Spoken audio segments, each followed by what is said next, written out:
Kalau saya perhatikan sebagian juga itu yang investor pemula yang tadi 6,1 juta orang dan 80% merupakan anak-anak muda dan investor pemula. Ada yang cuma FOMO, cuma ikut-ikutan saja.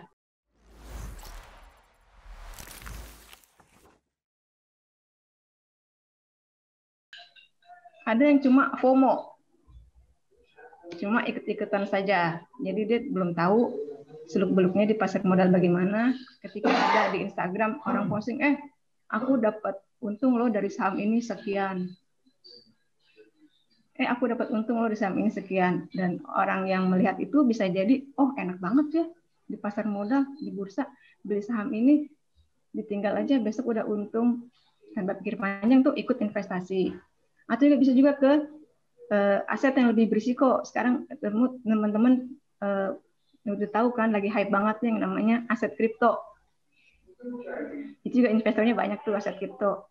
Itu udah 7 juta. Betul, itu juga tidak kalah juta, diekspos tidak kalah hype-nya tuh. Udah invest 7 juta dan akhir tahun ini rencananya kita akan memiliki bursa aset kripto di bawah Bapepti. Nah, itu juga merupakan pendorong banyaknya orang untuk mulai berinvestasi. Sebenarnya Mbak Tina, investasi itu kan tidak langsung kita punya uang, kita berinvestasi. Nah, ini Mas Andoko bisa cerita lebih lanjut nih, bagaimana sebenarnya big picture-nya adalah perencanaan keuangan keluarga kita. Apa kita punya uang, lalu kita, yaudah beli aja nih saham ABC, kayaknya besok naik. Nggak mesti mudah itu, Ferguson. Ini mungkin Mas Andoko bisa cerita nih, apa basic-basic apa ketika kita dalam keuangan kita tuh ada yang perlu ditata dulu. Nah, itu seperti itu Mbak Tina yang saya tuangkan dalam buku ini. Pertama-tama kalau saya singkatnya nih, kita tuh butuh cash flow yang positif. Cash flow positif itu tidak besar pasak daripada tiang. Misalnya kita dapat penghasilan 10 juta, belanja 12 juta. Ada nggak di antara teman-teman yang begitu? Iya, betul-betul. Belanja 10 juta, penghasilan 10 juta, belanja 12 juta. Kayaknya pasti ada tuh. Nah, sebaiknya kan kita mempunyai cash flow yang positif, kita ada penghasilan 10 juta, kita belanja di bawah 10 juta. Nah, soal cash flow ini, seperti Mbak Tina bilang, saya sudah sama Mas Andoko menulis ini buku ini, Manage Your Cash Flow, Manage Your Life. Nah, terus itu ada juga pekerjaan tambahan Mbak Tina ketika kita berinvestasi pada saham, yaitu apa? Belajar. Benar-benar mengerjakan PR. Itu yang saya lihat tuh teman-teman anak muda ini suka lupa gitu loh. Karena sudah aku mungkin terngiang-ngiang ya, untungnya segini, ya udahlah kita ikut aja. Ternyata nggak bisa seperti itu. Kita harus mengerjakan PR kita sendiri karena investasi ini menurut saya adalah sebuah perjalanan, sebuah journey, sebuah proses yang kita harus ikuti dari awal. Kita nikmati prosesnya. Nggak mungkin seseorang tiba-tiba berhasil di investasi, berhasil sahamnya bisa cuan banyak tanpa dia melewati sebuah proses. Banyaknya saya lihatnya gitu karena ketika melihat postingan Instagram itu misalnya, teman-teman ayo beli saham ini ya, nanti pasti untung. Yang posting itu apakah bertanggung jawab ketika saham itu tidak sesuai dengan harapan? Ada juga begini, minggu lalu dia bilang, ayo beli saham ini. Ternyata hari kedua dia udah lepas. Dan dia nggak bilang tuh sama followernya. Ada yang gitu ya Mas Andoko ya? Ternyata followernya nyangkut semua. Kan kesian, followernya juga nggak mengerjakan PR-nya dia sendiri. Jadi kita masing-masing harus mengerjakan PR kita masing-masing gitu loh. Sebagai investor, itu benar-benar harus belajar. Dan saya juga tulis di buku ini bahwa saham itu tidak untuk semua orang, Mbak Tina. Nggak haruslah kita beli saham. Karena banyak itu yang perlu dicatat ya Mbak ya. Banyak instrumen investasi lain. Ketika teman-teman memang tidak punya waktu untuk belajar, tidak punya waktu untuk menganalisa, tidak punya waktu untuk melihat market lebih intensif ketimbang dulu, teman-teman bisa beli reksadana. Ada namanya reksadana saham. Jadi kita beli reksadana, titipkan ke manajer investasi, para profesional itu yang mengelola. Atau teman-teman bisa beli ETF, Exchange Traded Fund. kita nggak sebagai investor retail kita tuh nggak mungkin lah beli yang namanya 40 saham, 45 saham yang masuk di LQ45. Nah, itu ada ETF-nya Mbak Tina dan teman-teman. Daripada kita beli 45 saham dan pusing sendiri, kita bisa beli ETF-nya. Gitu. Jadi masih banyaklah cara dan tidak harus gitu berinvestasi di saham. Saya mau menekankan bahwa ada pentingnya adalah kita belajar dulu. Belajar sembari jalan, karena ini kan sebuah perjalanan dan saya sangat menyarankan teman-teman belajar di sebuah komunitas. Itu buat saya, dari pengalaman saya membantu banget teman-teman dan Mbak Tina. Kita belajar komunitas, kita ngerti, kita berada di sebuah environment yang sama, yang positif. Coba ketika kita saham kita rugi nih, terus kita bilang sama Mama deh, yang teman-teman masing-masing apa nih, Mah sahamku rugi. Kamu sih investasi di saham, kan jadi sebel juga ya. Tapi kita ngomong di komunitas, sahamku rugi nih, nyangkut gini. Oh ya berarti teman-teman komunitas itu pasti akan membantu gitu. Oh solusinya gini, nanti ketika dia breakout bisa di average down atau gimana caranya. Ada sebuah solusi yang timbal balik gitu Mbak Tina. Ketika kita berada di sebuah environment yang tepat. Jadi bayangin aja kita pergi ke misalnya ke kafe nih sama teman yang nyebelin, seneng nggak sih? Enggak kan? Pasti nggak senang tuh pergi bersama teman yang menyebalkan. Tapi kalau kita pergi bersama teman-teman yang emang seiring, satu ide, itu pasti akan lebih menyenangkan. Gitu Mbak Tina. Itu fungsinya kita belajar di sebuah komunitas. Nah, buku ini Mbak Tina betul tadi terbagi menjadi 3 garis besar, yaitu langkah sebelum berinvestasi, ketika berinvestasi, dan sesudah berinvestasi. Sudah berinvestasi ini kita sebetulnya punya PR lagi Mbak Tina, banyak PR-nya ya. Sudah berinvestasi kita punya PR, yaitu diantaranya adalah membayar pajak, melaporkan pajak. Kalau pajak kan sudah final, sekarang pajak dividen sedang 0%. Ini bisa juga dimatematikkan sama teman-teman. Tapi kalau pajak transaksi masih ada, kita mengisi SPT nanti, itu harus dicantumkan. Dan juga dicantumkan lagi berapa sih aset yang kita punya. Kita punya reksadana berapa, kita punya saham berapa. Itu nanti pada akhir tahun, teman-teman akan mendapatkan dari sekuritas masing-masing yang teman-teman ikutin. Teman-teman kasih di mana itu pasti ada laporan akhir tahunnya. Gitu kira-kira Mbak Tina. Jadi buku ini saya berharap itu bisa menjadi guidance buat teman-teman pemula yang baru belajar berinvestasi pada saham. Gimana sih caranya supaya nggak ugal-ugalan gitu loh. Ada saham naik dibeli, terus ada sahamnya turun stres. Gitu. Kan suka begitu tuh. Jadi benar-benar melakukan investasi pada jalur yang nggak usah kesusu lah. Belajar pelan-pelan. Kan bayi juga makannya nggak langsung makan steak ya teman-teman ya. Bayi itu makannya susu dulu. Susu udah bisa makan bubur. Lalu makan makanan lebih padat lagi. Nanti udah besar punya gigi lengkap baru dia makan steak. Kalau teman-teman ngikutin dan menikmati prosesnya itu, tentu itu akan banyak gunanya buat teman-teman semua. Gitu kira-kira Mbak Tina isi buku ini. Apakah susah untuk belajar ini? Enggak lah, susah. Kalau buat saya susah itu bikin roket tuh susah. Bikin roket susah. Kalau belajar investasi itu ya asal dijalanin aja. Kita belajarnya pelan-pelan ya juga. Dan nggak perlu loh Mbak Tina kalau menurut pengalaman saya ya. Kita mulai berinvestasi kita baca buku bahasa Inggris yang tebel-tebel itu. Baca langsung Elliott Wave gitu. Udah tebal bahasa Inggris, bikin males beneran. Nggak perlu lah. Jadi kita belajar yang sederhana aja dulu. Terus yang sederhana, misalnya secara teknis nih bagaimana menentukan support dan resisten. Mana sih supportnya, resistennya mana? Atau ketika saham sedang uptrend seperti terjadi pada bulan September hingga akhir tahun kemarin itu kan enak banget ya Mbak Tina. Kita pakai yang namanya garis moving average itu udah cukup loh sebetulnya. Dan saya perlukan lagi sama teman-teman, itu tidak ada holy grail. Nggak ada cara atau metode yang paling benar, yang paling bisa menjamin 100% pasti untung di investasi saham, itu nggak ada. Semuanya berpulang pada kita sendiri. Bagaimana kita maunya apa sih investasi ini? Apakah investasinya jangka panjang atau memang kita mau sudah paham berinvestasi jangka panjang, kita coba yang ini swing. Kita ikuti trennya, lalu ketika trennya patah, kita berganti saham. Atau yang udah canggih ini yang scalping. Istilah kalau di komunitas investor retail tuh copetan, Mbak. Istilahnya nyopet saham. Cuma sedikit sih dapatnya, mungkin 1-2% sehari udah cukup.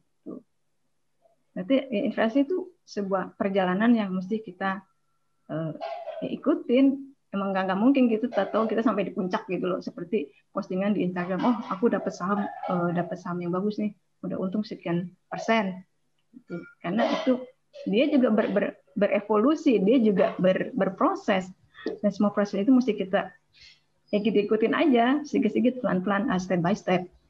Nah, apakah kita punya, balik lagi nih, ketika kita punya uang, kita langsung berinvestasi? Enggak juga, Mbak Tina. Mungkin Mas Andoko pasti ini nih bisa menjelaskan lebih lanjut, karena kita tuh dalam itu kan ada perencanaan keuangan keluarga. Kita tadi sudah punya cash flow yang disisihkan ya teman-teman, bukan disisakan nggak bakalan bisa, disisihkan untuk investasi. Setelah kita sisihkan, kita membangun, apakah kita itu udah punya nih, ini udah ada nih, saya menyisihkan tiap bulan 500.000, nanti besok bulan depan mau beli saham. Ntar dulu. Setelah menyisihkan uang itu, kita bangun dulu fondasi keuangan kita. Namanya adalah dana darurat. Mas Andoko ya? Saya ingat nih, kelasnya Mas Andoko dulu nih. Dana darurat dulu, Mbak Tina. Itulah sebabnya saya tuh suka sedih gitu ya kalau ada postingan, aduh ini pinjam uang arisan, ternyata sahamnya jeblok, atau pakai uang kuliah, sahamnya nggak naik, malahan turun, jadi nggak bisa bayar uang kuliah. Nah, dana darurat ini pentingnya apa, teman-teman? Ini untuk memenuhi kebutuhan darurat kita. Saya rasa sih ketika di masa pandemi ini pelajaran yang berharga loh. Teman-teman yang tidak mempunyai dana darurat, ketika penghasilan dipotong, itu pusing. Karena nggak ada tambelan gitu loh. Nggak ada dana yang tersedia untuk mencukupi kebutuhan hidup sehari-hari. Kalau kita memiliki dana darurat, setidaknya sebagian permasalahan kita itu sudah teratasi. Misalnya apa? Kita tidak terjebak pada pinjaman online, apalagi yang ilegal. Saya tahu tidak sebenarnya orang itu nggak mau dalam situasi kepepet. Lalu dia meminjam di pinjaman online itu. Situasi ini bisa diatasi dengan kita punya darurat. Misalnya dana daruratnya gini, Mbak Tina dan teman-teman. Katakanlah situasinya kita tidak memiliki BPJS nih. Tiba-tiba ada anggota keluarga sakit. Misalnya dia harus masuk rumah sakit ke IGD itu jam 8 malam. Terus dokter jaga bilang, waduh ini harus dirawat inap. Gila kita ke kasir. Kalau malam itu kasir rumah sakit biasanya laki-laki. Kan udah malam. Pengalaman saya tuh. Terus ketika kita, Pak ini saya mau rawat inap. Oke, mesti DP dulu. Setidaknya 1 minggu. Misalnya kita ambil kamar 500.000, jadi kita mesti DP 1 minggu kali 500.000. Atau 1 juta, 1 minggu kali 500 juta. 1 juta kali 7 hari, misalnya jadilah 7 juta. Kita nggak punya BPJS nih, mau nggak mau harus masuk kan. Terus bisa nggak kita bilang sama kasirnya itu, Pak, saya punya saham. Mudah-mudahan besok saham saya naik, saya tarik, terus saya baru bayar DP. Bisa nggak begitu teman-teman? Itu malam ya. Terus misal dikasih nih sama rumah sakit, oke masuk dulu, nanti bayarnya besok ya kalau sahamnya udah laku. Ternyata sahamnya pagi-pagi, jam 9 pagi, sahamnya kena ARB. Minus lo 7%. Tadinya untung, nggak jadi untung. Itu gimana? Kalau kita tidak punya dana darurat dan kita langsung berinvestasi pada saham begitu, tentu itu kurang tepat. Karena tidak bisa memberikan kebutuhan kita gitu. Kalau kita punya dana darurat, oke, dana darurat dipakai untuk membayar tadi rumah sakit. Nah, investasi itu dipakai untuk kebutuhan-kebutuhan yang tenggat waktunya agak lama gitu. Misalnya mau anak sekolah, mau pensiun, kira-kira begitu. Jadi kalau kita ujuk-ujuk beli saham, itu ibaratnya kita langsung naik ke tangga step nomor 3. Kalau dari step nomor 3 jatuh ke step nomor 1 sakit banget. Investasi kita bakalan lebih jadinya ngaco gitu loh. Investasi nggak dapet, dana darurat juga nggak ada.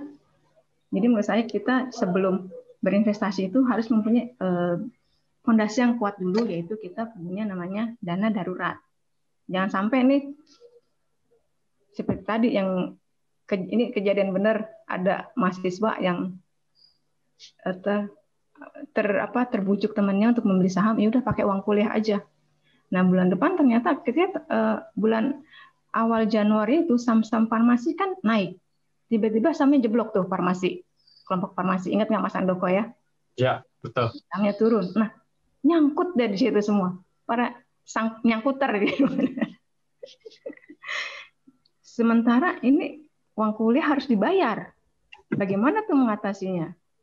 Jadilah dia pinjam ke pinjaman online. Dan pinjaman online ini jangan lupa teman-teman, yang legal aja 0,8% bunganya satu hari.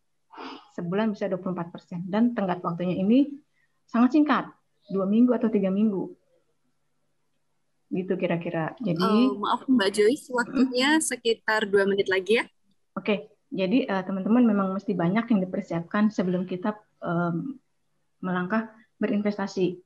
Kita tidak hanya butuh modal duit saja. Duitnya itu juga kan modalnya banyak checklistnya ya. Apakah kita sudah punya dana darurat? Kalau udah cek, oke. Apakah kita sudah punya cash flow yang positif? Oke.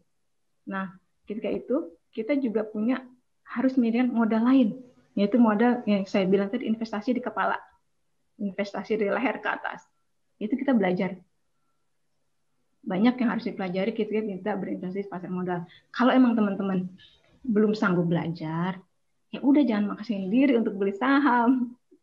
Karena masih banyak instrumen lain seperti ya, saya bilang tadi, teman-teman bisa beli reksadana, bisa beli ETF, yang itu prosesnya tuh sangat lebih sederhana, dan kita tidak perlu langsung bertransaksi aset-aset itu.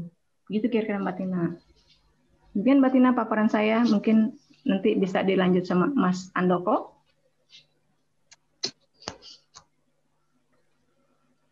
Oke, terima kasih Mbak Joyce, mantap. Lengkap sekali ya paparan dari Mbak Joyce ini bagaimana tentang investasi saham, baik dari awal sampai akhirnya. Kalau saya boleh menyimpulkan, ada beberapa hal yang ditekankan oleh Mbak Joyce tadi, bahwa ternyata saham ini tidak untuk semua orang ya Mbak ya. Dan untuk memulai saham itu modal utamanya bukan hanya uang, tapi niat untuk benar-benar belajar, dan jangan hanya mengikuti tren yang ada di media sosial, karena ternyata itu tidak menampilkan yang sesungguhnya.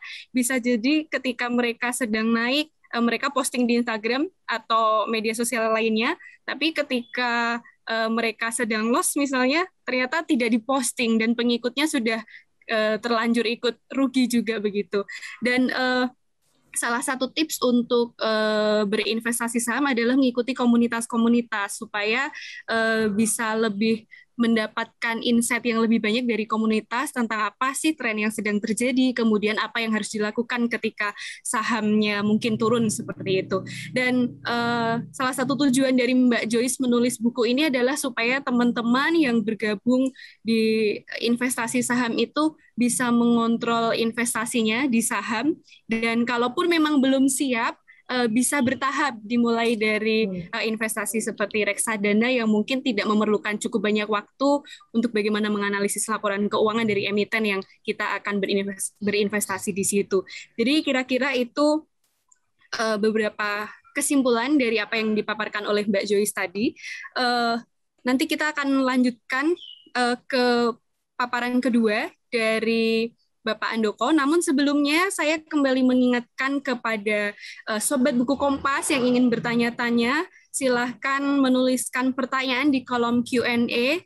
Sekarang juga sudah ada beberapa pertanyaan yang masuk dari teman-teman. Untuk teman-teman yang ingin bertanya secara live juga bisa menekan tombol raise hand. Nanti kami akan memilih 1 atau 2 penanya supaya bisa bertanya langsung kepada Mbak Joyce maupun Pak Andoko. Nah, kita akan masuk ke paparan kedua dari Bapak Andoko. Namun sebelumnya perkenankan saya untuk membacakan profil singkat dari Bapak Andoko. Bapak Andoko ini menempuh pendidikan S1 jurusan Administrasi Fiskal di FISIP UI, kemudian melanjutkan S2 jurusan Keuangan dan Investasi di BINUS Business School. Kemudian Pak Handoko saat ini bekerja atau menjabat sebagai Presiden Direktur PT Cerdas Keuangan Indonesia, juga menjadi co-founder and managing partner One Shield Financial Planning, kemudian juga pernah menjadi ketua Indonesia Financial Planner Club atau IFPC pada tahun 2011 hingga 2013. Pak Handoko ini juga memiliki beberapa pengalaman sebagai pembicara dalam Indonesia Financial Planning Expo tahun 2011 dan 2012, kemudian Indonesia Financial Expo and Forum tahun 2011 hingga 2014, kemudian juga pernah menjadi pembicara dalam acara sosial media festival tahun 2012 dan 2013. Pak Andoko juga pernah mendapatkan penghargaan di tahun 2013, pemegang rekor muri talk show perencana keuangan pertama di kereta berjalan. Sangat menarik ini pada tahun 2013. Dan selain menjadi pembicara di beberapa acara, Pak Andoko ini juga sering menjadi narasumber di berbagai media, baik itu media cetak, media siaran radio, televisi seperti Berita Satu TV, Kontan TV, Kompas TV, Bloomberg TV, kemudian CNBC TV, dan masih banyak lainnya. Selain itu, Pak Andoko juga pernah menjadi co-writer dari buku Manage Your Cash Flow, Manage Your Life bersama dengan Mbak Joyce yang tadi sudah ditunjukkan bukunya, dan juga pernah menjadi co-writer dari buku Financial Story. Baik, demikian sekilas profil singkat dari Pak Andoko. Tanpa berlama-lama lagi, kita akan segera mendengarkan pemaparan dari Pak Andoko. Waktu kami persilahkan kepada Pak Andoko.